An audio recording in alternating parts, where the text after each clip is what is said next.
ಎಲ್ಲರಿಗೂ ನಮಸ್ಕಾರ. ನಿಮಗೆ 30 ವರ್ಷ ದಾಟಿದೆಯಾ? ಹಾಗಾದರೆ ಈ ವಿಡಿಯೋ ನಿಮಗೋಸ್ಕರನೇ ಕೊನೆಯವರೆಗೂ ನೋಡಿ. ತುಂಬ ಯೂಸ್ಫುಲ್ ಇನ್ಫಾರ್ಮೇಷನ್ ಇದೆ. ನಾನು 5 ಸೀಡ್ಸ್ಗಳನ್ನ ಹೇಳ್ತೀನಿ. ಈ 5 ಸೀಡ್ಸ್ ಪ್ರತಿಯೊಬ್ಬರು 30 ವರ್ಷ ಆದಮೇಲೆ ತಗೊಳ್ಳೇಬೇಕು.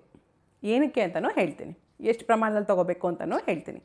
ಮೊದಲನೇ ಸೀಡ್ ಫ್ಲಾಕ್ಸ್ ಸೀಡ್ಸ್, ಅಗಸೆ ಬೀಜ. ಈ ಅಗಸೆ ಬೀಜದಲ್ಲಿ ಹೆಚ್ಚಿನ ಪ್ರಮಾಣದಲ್ಲಿ ಫೈಬರ್ ಇರುತ್ತೆ, ಜೊತೆಗೆ ಒಮೆಗಾ 3 ಫ್ಯಾಟಿ ಆ್ಯಸಿಡ್ಸ್ ಇರುತ್ತೆ. ವೆಜಿಟೇರಿಯನ್ಸ್ಗೆ ಒಮೆಗಾ 3 ಫ್ಯಾಟಿ ಆ್ಯಸಿಡ್ಸ್ ಬೇಕು ಅಂತಂದರೆ ಫ್ಲಾಕ್ಸ್ ಸೀಡ್ಸ್, ಅಗಸೆ ಬೀಜನೇ ಬೆಸ್ಟ್ ಸೋರ್ಸ್. ಅಗಸೆ ಬೀಜ ನೀವು ತಿನ್ನೋದ್ರಿಂದ ಹೃದಯಕ್ಕೆ ತುಂಬ ಒಳ್ಳೆಯದು, ನಮ್ಮ ಜೀರ್ಣಶಕ್ತಿ ಜಾಸ್ತಿ ಆಗುತ್ತೆ, ಕಾನ್ಸ್ಟಿಪೇಷನ್ ಬರೋದಲ್ಲೇ ಇರುತ್ತೆ. ಪ್ರತಿಯೊಬ್ಬರು 30 ವರ್ಷ ಆದಮೇಲೆ ಕಂಪಲ್ಸರಿಗೆ ತೊಗೋಬೇಕು. ಎಷ್ಟು ತೊಗೋಬೇಕು?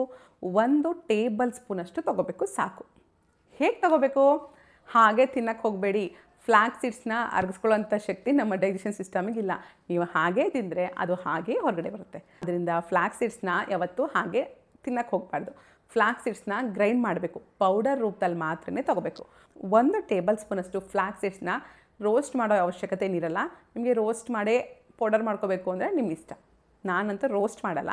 ರೋಸ್ಟ್ ಮಾಡ್ದಲೇ ಹಾಗೆ ಪೌಡರ್ ಮಾಡಿ 1 ಗ್ಲಾಸ್ ಮಜ್ಜಿಗೆಗೆ ಪೌಡರ್ ಮಾಡಿರುವಂಥ 1 ಟೇಬಲ್ ಸ್ಪೂನಷ್ಟು ಅಗಸೆ ಬೀಜ ಪೌಡರ್ನ ಹಾಕ್ಬಿಟ್ಟು ಮಿಕ್ಸ್ ಮಾಡಿ, ಸ್ವಲ್ಪ ಬೇಕಾದ್ರೆ ಉಪ್ಪು ಹಾಕ್ಕೊಳ್ಳಿ, ಮಿಕ್ಸ್ ಮಾಡ್ಕೊಂಡು ಕುಡೀರಿ. ಊಟ ಆದಮೇಲೆ, ಮಧ್ಯಾಹ್ನ ಊಟ ಆದಮೇಲೆ ಪ್ರತಿದಿನ ಕುಡೀರಿ. ತುಂಬ ಅಂದರೆ ತುಂಬ ಒಳ್ಳೆಯದು ಆರೋಗ್ಯಕ್ಕೆ. ಈಗಂತೂ 25 ವರ್ಷ 30 ವರ್ಷಕ್ಕೇ ಹಾರ್ಟ್ ಅಟ್ಯಾಕ್ ಬರ್ತಾಯಿದೆ.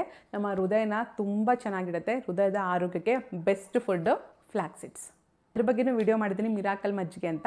ಆ ವಿಡಿಯೋನ ಒಂದ್ಸಲ ಚೆಕ್ ಮಾಡಿಬಿಡಿ. ನೆಕ್ಸ್ಟ್ ಸೀಡ್ ಪಂಪ್ಕಿನ್ ಸೀಡ್ಸ್, ಅಂದರೆ ಕುಂಬಳಕಾಯಿ ಬೀಜ. ಕುಂಬಳಕಾಯಿ ಬೀಜನೂ ಅಷ್ಟೇ 1 ಟೇಬಲ್ ಸ್ಪೂನಷ್ಟು. ಇದನ್ನು ಪೌಡರ್ ಮಾಡೋ ಅವಶ್ಯಕತೆ ಏನಿಲ್ಲ. ಡ್ರೈ ರೋಸ್ಟ್ ಮಾಡಿಕೊಂಡು ಹಾಗೆ ತಿನ್ಬೋದು. ನಿಮ್ಮ ಸಲಾಡ್ಸ್ಗಳಲ್ಲಿ ಹಾಕೋಬೋದು, ಅಥವಾ ಹಾಗೆ ಡ್ರೈ ರೋಸ್ಟ್ ಮಾಡ್ಕೊಂಡು ತಿನ್ನಿ. 1 ಟೇಬಲ್ ಸ್ಪೂನಷ್ಟು ಸಾಕು. ಯಾವ ಟೈಮಲ್ಲಾದರೂ ತಿನ್ಬೋದು, ನಿಮ್ಮ ಇಷ್ಟ. ಪಂಪ್ಕಿನ್ ಸೀಡ್ಸಲ್ಲಿ ಮೆಗ್ನೀಷಿಯಮು, ಜಿಂಕು ಹೆಚ್ಚಾಗಿರುತ್ತೆ. ಇದು ನಿದ್ರೆನ ಚೆನ್ನಾಗಿ ಬರೋ ರೀತಿ ಮಾಡುತ್ತೆ. ಅಂದರೆ ನಿಮಗೆ ನಿದ್ರಾಹೀನತೆ ಸಮಸ್ಯೆ ಏನಾರು ಇದ್ದರೆ ಅದೆಲ್ಲ ಹೋಗುತ್ತೆ. ನೆಕ್ಸ್ಟ್ ಮೂರನೇದು ಎಳ್ಳು, ಸಿಸಮಿ ಸೀಡ್ಸ್. ಕಪ್ಪೆಳ್ಳಾರು ಆಗ್ಬೋದು, ಬಿಳಿ ಎಳ್ಳಾದರೂ ಆಗ್ಬೋದು, ಯಾವುದಾದ್ರೂ ತೊಗೊಳ್ಳಿ. 1 ಟೀ ಸ್ಪೂನು, ಟೇಬಲ್ ಸ್ಪೂನ್ ಬೇಡ, ಟೀ ಸ್ಪೂನಷ್ಟು ತೊಗೊಳ್ಳಿ. ಇದನ್ನು ರೋಸ್ಟ್ ಮಾಡೇ ತೊಗೋಬೇಕು.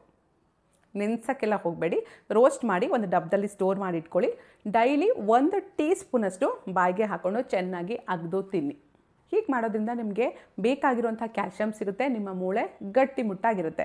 30 ವರ್ಷ ಆದಮೇಲೆ ಮಂಡಿ ನೋವು, ಕೈ ನೋವು, ಸೊಂಟ ನೋವು, ಎಲ್ಲ ಥರದ ನೋವುಗಳು ಬರ್ತಾ ಇರುತ್ತೆ. ಅದೆಲ್ಲ ಕಡಿಮೆ ಮಾಡುವಂಥ ಶಕ್ತಿ ಎಳ್ಳಿಗಿದೆ. ಡೈಲಿ 1 ಟೀ ಸ್ಪೂನಷ್ಟು ತೊಗೊಳ್ಳಿ. ನೆಕ್ಸ್ಟ್ 4ನೇ ಸೀಡ್ ಮೆಂತೆಕಾಳು, ಫೆನುಗ್ರೀಕ್ ಸೀಡ್ಸ್. 1 ಟೀ ಸ್ಪೂನಷ್ಟು ಮೆಂತೆಕಾಳನ್ನ ರಾತ್ರಿ ನೀರಲ್ಲಿ ನೆನೆಸಿಟ್ಬಿಟ್ಟು ಬೆಳಗ್ಗೆ ಎದ್ದಾಗ ಖಾಲಿ ಹೊಟ್ಟೆಯಲ್ಲಿ ಆ ನೀರನ್ನ ಕುಡೀರಿ. ಮೆಂತೆಕಾಳನ್ನು ಚೆನ್ನಾಗಿ ಅಗೆದು ತಿನ್ನಬೇಕು. ಹೀಗೆ ಮಾಡೋದ್ರಿಂದ ನಿಮಗೆ ಡಯಾಬಿಟಿಸ್ ಬರೋ ಚಾನ್ಸಸ್ ತುಂಬ ಕಡಿಮೆ. ನಮ್ಮ ದೇಹದಲ್ಲಿ ಕಾರ್ಬೋಹೈಡ್ರೇಟ್ ಅಬ್ಸಾರ್ಪ್ಷನ್ನ ಕಡಿಮೆ ಮಾಡುತ್ತೆ. ಎಲ್ಲರಿಗೂ ಗೊತ್ತು, India diabetics capital of the world. ಅಷ್ಟು ಜನ ಡಯಾಬಿಟಿಸ್ ಇದ್ದಾರೆ ನಮ್ಮ ಇಂಡಿಯಾದಲ್ಲಿ. ಸೊ ನಾವು ಡಯಾಬಿಟಿಸ್ ಆಗಬಾರ್ದು ಅಂತಂದರೆ ಪ್ರತಿದಿನ 1 ಟೀ ಸ್ಪೂನಷ್ಟು ಮೆಂತೆಕಾಳನ್ನ ನೀರಲ್ಲಿ ನೆನೆಸಿಟ್ಬಿಟ್ಟು ಬೆಳಗ್ಗೆ ಎದ್ದು ನೀರು ಜೊತೆಗೆ ಮೆಂತೆಕಾಳನ್ನು ಅಗೆದು ತಿನ್ನಿ. ಡಯಾಬಿಟಿಸ್ ಬರಲ್ಲ. ಇದನ್ನು ಮಕ್ಕಳಿಗೂ ಕೊಡ್ಬೋದಾ ಅಂದರೆ ತುಂಬ ಚಿಕ್ಕ ಮಕ್ಕಳಿಗೇನು ಅವಶ್ಯಕತೆ ಇರಲ್ಲ. ಒಂದು 12 ವರ್ಷದ ಮೇಲ್ಪಟ್ಟವ್ರಿಗಾದರೆ ನಾನು ಹೇಳಿದ್ದು ಫಾಲೋ ಮಾಡಿ. 12 ವರ್ಷದ ಕೆಡೆ ಮಕ್ಕಳಿಗೆ ಮೆಂತೆಕಾಳು ನೀರು, ಮೆಂತೆ ಎಲ್ಲ ಅವಶ್ಯಕತೆ ಇರಲ್ಲ. 30 ವರ್ಷದ ಮೇಲಂತೂ ಕಂಪಲ್ಸರಿಯಾಗಿ ದಿನ ತಿನ್ನೋದನ್ನು ಅಭ್ಯಾಸ ಮಾಡ್ಕೊಳ್ಳಿ. 15ರಿಂದ 30 ವರ್ಷದ ಮಧ್ಯದಲ್ಲಿರೋರು ವಾರಕ್ಕೆ ಒಂದು 2-3 ದಿನನಾದರೂ ಮೆಂತೆ ನೀರು, ಮೆಂತೆ ಕಾಳನ್ನ ತಿನ್ನೋದಕ್ಕೆ ಅಭ್ಯಾಸ ಮಾಡ್ಕೊಳ್ಳಿ. ನಿಮ್ಮ ಆರೋಗ್ಯಕ್ಕೆ ತುಂಬ ಒಳ್ಳೆಯದು. ಇದರಲ್ಲಿ ಹೆಚ್ಚಿನ ಪ್ರಮಾಣದಲ್ಲಿ ಫೈಬರ್ ಇರೋದ್ರಿಂದ ಜೀರ್ಣಶಕ್ತಿಗೂ ಒಳ್ಳೆಯದು, ಕಾನ್ಸ್ಟಿಪೇಷನು ಬರಲ್ಲ. ನೆಕ್ಸ್ಟ್ 5ನೇದು ಹೇಳೋದಕ್ಕಿಂತ ಮುಂಚೆ, ಈ ಸೀಡ್ಸ್ನ ಪ್ರತಿದಿನ ತಿನ್ನೋದಕ್ಕಾಗಲ್ಲ, ಏನು ಮಾಡೋದು, ಬೇರೆ ಆಪ್ಷನ್ ಇಲ್ವಾ ಅಂತಂದರೆ ನೀವು ಎಳ್ಳು, ಪಂಪ್ಕಿನ್ ಸೀಡ್ಸ್, ಫ್ಲಾಕ್ಸ್ ಸೀಡ್ಸು ಜೊತೆಗೆ ಕೆಲವು ಡ್ರೈ ಫ್ರೂಟ್ಸು ಎಲ್ಲನೂ ಆ್ಯಡ್ ಮಾಡಿ ಲಡ್ಡು ಮಾಡ್ಕೊಂಡು ತಿನ್ಬೋದು. ದಿನಕ್ಕೆ ಒಂದು ಚಿಕ್ಕ ಗೋಲಿ ಸೈಜಷ್ಟು, ಅದೇ ಒಂದು ಸ್ವಲ್ಪ ದಪ್ಪು ಗೋಲಿ ಬರುತ್ತೆ ನೋಡಿ, ಆ ದಪ್ಪು ಗೋಲಿ ಸೈಜಷ್ಟು ಲಡ್ಡು ಮಾಡ್ಕೊಳ್ಳಿ. ಪ್ರತಿದಿನ ಒಂದನ್ನು ತಿನ್ನಿ. ಮೆಂತೆಕಾಳು ಮಾತ್ರ ನೀರಲ್ಲಿ ನೆನೆಸಿಟ್ಬಿಟ್ಟು ಆ ನೀರು ಜೊತೆಗೆ ಕಾಳನ್ನ ತಿನ್ನಬೇಕು, ನೆನ್ಪಿಟ್ಕೊಳ್ಳಿ. ಓಕೆನಾ? ನೆಕ್ಸ್ಟ್ 5ನೇದು chia seeds. Chia seeds 1 tea ಸ್ಪೂನಷ್ಟು ಪ್ರತಿದಿನಕ್ಕೆ ಸಾಕಾಗುತ್ತೆ. 1 ಟೀ ಸ್ಪೂನಷ್ಟು ಚಿಯಾ ಸೀಡ್ಸ್ನ ಒಂದು 150 ml ನೀರಿಗೆ ಹಾಕಿ ರಾತ್ರಿ ಫುಲ್ ನೆನೆಸಿಡಿ. ಬೆಳಗ್ಗೆ ಎದ್ದು ಆ ನೀರನ್ನ ಕುಡಿಬೋದು. ಖಾಲಿ ಹೊಟ್ಟೆಲೇ ಕುಡಿಬೇಕು ಅಂತೇನಿಲ್ಲ. ಆ ದಿನ ಪೂರ್ತಿ ಯಾವಾಗ ಫ್ರೀ ಆಗಿರ್ತೀರಾ ಆವಾಗ ಕುಡೀರಿ. ಚಿಯಾ ಸೀಡ್ಸ್ನ 6ರಿಂದ 8 ಗಂಟೆ ನೀರಲ್ಲಿ ನೆನೆಸ್ಬಿಟ್ಟು ನಂತರನೇ ತೊಗೊಳ್ಳೋದು ತುಂಬ ಒಳ್ಳೆಯದು. ಇತ್ತೀಚೆಗೆ ಚಿಯಾ ಸೀಡ್ಸ್ನ ತುಂಬ ಸಲಾಡ್ಗಳಲ್ಲಿ ಇದರಲ್ಲಿ ಹಾಕ್ಬಿಟ್ಟು ಹಾಗಾಗೆ ತಿಂತಾ ಇದ್ದಾರೆ. ಅದರಿಂದ ತುಂಬ ಸೀರಿಯಸ್ ಪ್ರಾಬ್ಲಮ್ಸ್ ಕೂಡ ಬರ್ತಾ ಇದೆ. ಚಿಯಾ ಸೀಡ್ಸ್ನ ಹಾಗೆ ಅಗ್ದು ತಿಂದ್ಬಿಡೋಣ ಅಂತ ತಿನ್ನಕ್ಕೆ ಹೋಗ್ಬೇಡಿ. ಯಾವಾಗಲೂ ನೆನೆಸ್ಬಿಟ್ಟೇ ತಿನ್ನಬೇಕು. ಚಿಯಾ ಸೀಡ್ಸ್ನ ಏನಕ್ಕೆ ತೊಗೋಬೇಕು ಅಂದರೆ ನಮ್ಮ ವೆಯ್ಟ್ ಮ್ಯಾನೇಜ್ಮೆಂಟ್ ಮಾಡುತ್ತೆ. ಅದರಲ್ಲಿ ತುಂಬ ಹೆಚ್ಚಾಗಿ ಫೈಬರ್ ಇರೋದ್ರಿಂದ ನೀವು ವೆಯ್ಟ್ ಲಾಸ್ ಜರ್ನಿಲಿದ್ದರೆ ಅಥವಾ ಸಣ್ಣ ಆಗಬೇಕು ಅಂದ್ಕೊಂಡಿದ್ರೆ ತುಂಬ ಚೆನ್ನಾಗಿ ಕೆಲಸ ಮಾಡುತ್ತೆ. 30 ವರ್ಷ ಆದಮೇಲೆ ಎಲ್ಲ ಸ್ವಲ್ಪ ವೆಯ್ಟ್ ಗೇನ್ ಆಗ್ತಾ ಇರ್ತೀವಿ. ನಮ್ಮ ವೆಯ್ಟ್ ಮ್ಯಾನೇಜ್ಮೆಂಟ್ಗೆ ತುಂಬ ಒಳ್ಳೆಯದು ಚಿಯಾ ಸೀಡ್ಸ್. ಈ 5 ಸೀಡ್ಸ್ನ ಖಂಡಿತವಾಗ್ಲೂ 30 ವರ್ಷದ ನಂತರ ಪ್ರತಿಯೊಬ್ಬರೂ ತಗೊಳ್ಳಿ. ನಿಮ್ಗೆ ಯಾವುದೇ ರೀತಿ ತೊಂದರೆಗಳು ಬರಲ್ಲ. ಸ್ನೇಹಿತರೆ, ಒಂದು ನೆನಪಿರಲಿ, ಕೆಲವು ಆಹಾರಗಳು ತುಂಬ ಒಳ್ಳೆಯದು, ಆದರೆ ಅದನ್ನು ಯಾವ ಥರ ತೊಗೋಬೇಕು ಅಂತ ಜನಕ್ಕೆ ಗೊತ್ತಾಗ್ತಾ ಇಲ್ಲ. ಒಳ್ಳೆಯದು ಅಂದ ತಕ್ಷಣ ಹೇಗೆ ಬಂದರೆ ಹಾಗೆ ತೊಗೋತಾ ಇದ್ದಾರೆ. ಫಾರ್ ಎಕ್ಸಾಂಪಲ್ ಡ್ರೈ ಫ್ರೂಟ್ಸ್ ಒಳ್ಳೆಯದು, ಆದರೆ ಅದರಲ್ಲಿ ಯಾವುದನ್ನು ನೆನೆಸಿ ತೊಗೋಬೇಕು, ಯಾವುದನ್ನು ಡ್ರೈ ರೋಸ್ಟ್ ಮಾಡಿ ತೊಗೋಬೇಕು, ಎಷ್ಟು ಪ್ರಮಾಣದಲ್ಲಿ ತೊಗೋಬೇಕು ಅಂತ ಗೊತ್ತಿಲ್ಲ.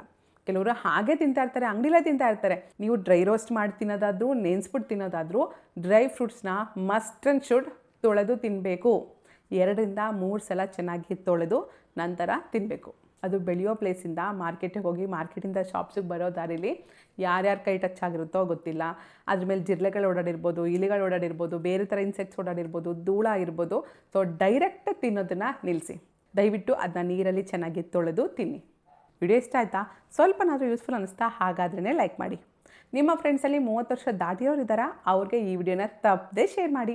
ನಮ್ಮ ಚಾನಲ್ನ ಫಸ್ಟ್ ಟೈಮ್ ನೋಡ್ತಾ ಇದ್ದೀರಾ, ಪ್ಲೀಸ್ ಸಬ್ಸ್ಕ್ರೈಬ್ ಮಾಡಿಕೊಂಡು ಪಕ್ಕದಲ್ಲಿರೋ ಗಂಟೆನ ಜೋರಾಗಿ ಹೊಡಿರಿ. Thanks for watching. Jai Hind, Jai Karnataka ಮಾತೆ. ಸರ್ವೇ ಜನ ಸುಖಿನೋ ಭವಂತು.